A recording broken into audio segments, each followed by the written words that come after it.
नहीं बर्दाश्त होते।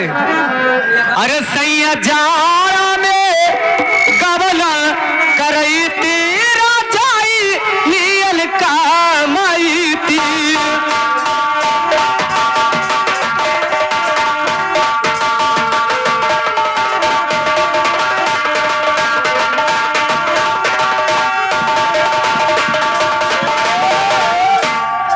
आगे हमारे बाबादीन ड्राइवर के तरफ से 10 रुपए का पुरस्कार है, मगर उनका फरमाइश नहीं हो रहा है। कौन सी यानी फरमाइश? चौथा गेर होगा। हाँ। बतावा ड्राइवर बाबू, किरावा लेवा कितना? तो दे दी।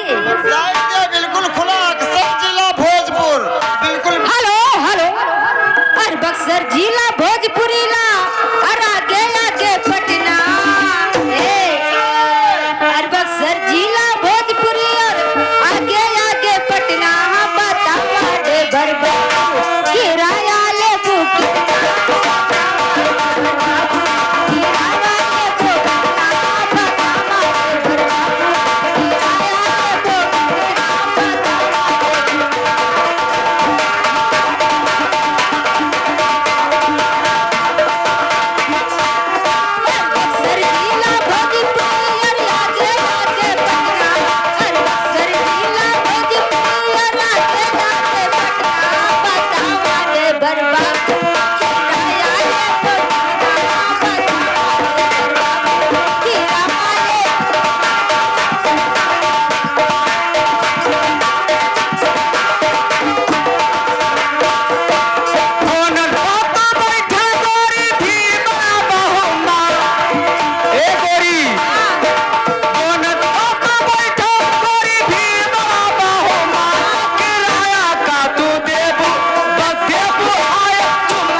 हमार तो मन का कहत है, का कहत है, गर्मी में नहीं कुछ कहत हुई। सही बात।